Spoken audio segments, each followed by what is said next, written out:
இன்னைக்கு நம்ம எல்லாம் சொல்ற மோடிஜி எல்லா நாட்டுக்கு போனாங்க, விருது வாங்கினாங்க, வந்தாங்க. நமக்கு பெருமை, ட்விட்டர்ல போடுறோம், நமக்கு சந்தோஷம். ஓ, நம்ம தலைவனுக்கு இவ்வளவு விருது கொடுக்குறாங்களா, இந்தியாவுக்கு கொடுத்த விருது மாதிரி. யாருக்காவது வாய்ப்பு இருக்கும் பொழுது நீங்க அபுதாபி போகும் பொழுது, குழந்தைகளோடு நீங்க எப்பாச்சும் ஃபியூச்சர்ல போகும் பொழுது, அபுதாபியில ஹிந்து கோயில் ஒன்று கட்டியிருக்காங்க. BAPS அமைப்பு, குஜராத்தை சார்ந்த ஒரு அமைப்பு, சாமிநாராயணன் செக்ட் அவங்க. அந்த கோவிலுக்கு நீங்க போகணும். கோவிலுக்கு போறீங்க அப்படிங்கறத விட அந்த கோவில் எப்படி கட்டப்பட்டது என்பதை நீங்க உணரும். இந்த ஐக்கிய அரபு எமிரேட்ஸ் UAE பொறுத்தவரை இந்த 7 எமிரேட்ஸ் எமிரகங்கள் ஒன்னா இருக்கிறாங்க. ஒரு ஐடியல் ஒர்க்ஷிப் வந்து அங்க ஸ்டேட் கிரைம். அதாவது ஒரு சிலையை கொண்டு போய் நான் ஒரு பொது இடத்துல வழிபட்டேன் அப்படின்னா you will be arrested and given the strictest punishment. ஏன்னா ஐடியல் ஒர்க்ஷிப் அவங்க எதிரி.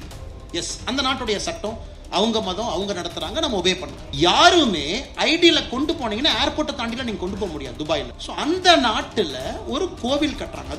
அது குறிப்பா அபுதாபியை பொறுத்தவரை வெரி ஸ்ட்ரிக்ட் இஸ்லாமிக்லா இருக்கக்கூடிய நாடு. சமீபத்தில் அந்த கோவிலுக்கு சென்றிருந்த பொழுது அங்க இருந்த சுவாமி பிரம்ம விகாரி தாஸ் அந்த கோயிலை பார்த்துக்கிற சாமிகிட்ட சொன்ன, சாமி எப்படி சாமி இங்க வந்து கோயில் கட்டினீங்க?